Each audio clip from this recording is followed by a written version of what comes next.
When Ethan Cooper bought the old farmhouse on the outskirts of Ashbury, he thought he'd found a dream deal. 3 acres of land, a huge garden, and a house that had stood for nearly a century, all for a price far lower than anything else on the market. The realtor said it needed a little work, but Ethan was a carpenter and loved restoring old homes. From the outside, the place looked beautiful. Tall oak trees, white siding, and creaky charm. But inside, it felt strange. The rooms smelled faintly of damp wood and old wallpaper. The previous owner, a man named Harold Finch, had passed away there 6 months earlier. The realtor said he'd been a quiet recluse, not many friends, no family to speak of. Ethan didn't think much of it. He moved in on a chilly Friday afternoon, unpacked, and decided to start renovations the next morning. That's when he noticed it, a faint, uneven line on the living room wall, where the wallpaper bulged slightly. Curious, he tugged on the edge. The paper came loose easily, crumbling in his hands. Behind it, there was writing. At first, he thought it was graffiti. But as he peeled more away, the words became clearer, scrawled in thick pencil, uneven and desperate. "Help me. He watches through the walls." Ethan froze.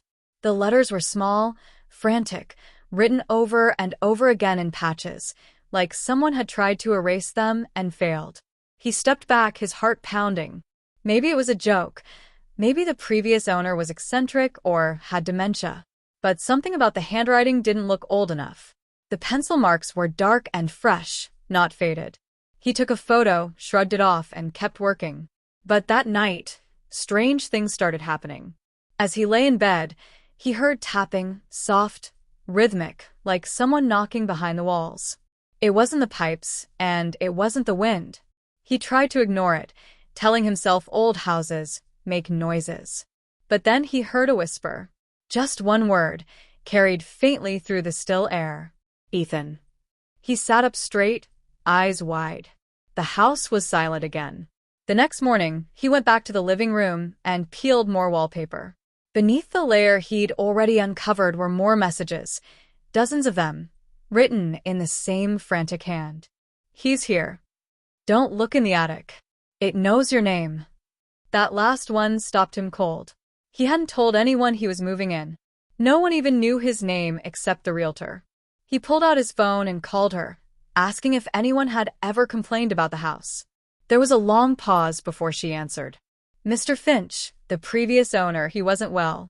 He used to tell people someone was living in his walls." Ethan's stomach dropped. "Did anyone ever check?" "They did," she said. "Police came a few times. Never found anything." That night, Ethan couldn't sleep. The air felt heavy, thick with that same damp smell from the wallpaper. Around midnight, he heard movement again, soft shuffling above him, in the ceiling. The attic. He grabbed a flashlight and a hammer, climbed the ladder, and slowly pushed open the hatch. The attic was cold, filled with dust and cobwebs. The beam from his flashlight cut across old boxes and broken furniture. Everything was still. He was about to go back down when he saw something in the corner, a small hole in the wall about the size of a fist. Around it, faint pencil marks. He crawled closer and shined his light through the hole. Inside, there was a narrow space between the walls, just wide enough for a person to crawl through. And on the wooden side, more writing. "He sleeps below." Ethan stumbled back, his hands shaking. He slammed the attic hatch shut and locked it.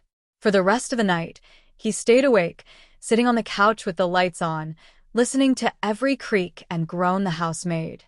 The next day, he called a contractor friend to help remove the old plaster and inspect the structure.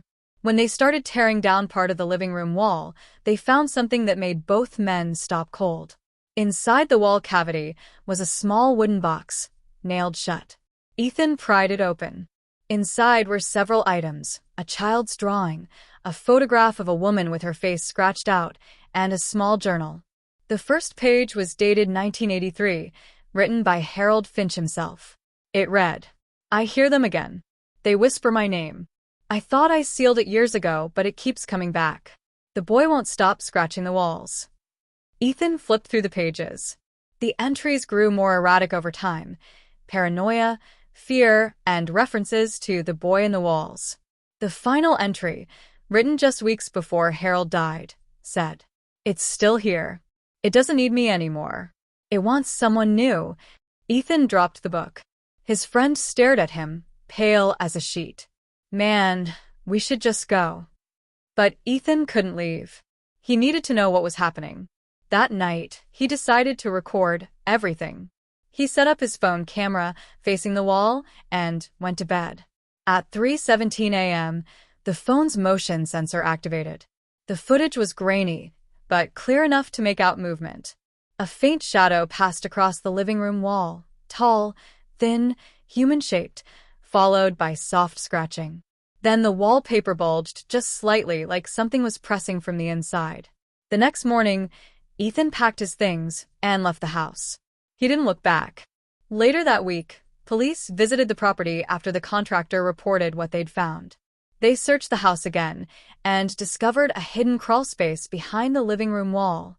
Inside were remnants of food wrappers, a dirty blanket, and scratch marks all over the wooden beams. But no one was there.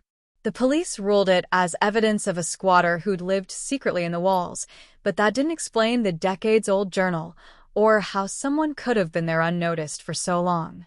Ethan sold the house a month later. It's been vacant ever since.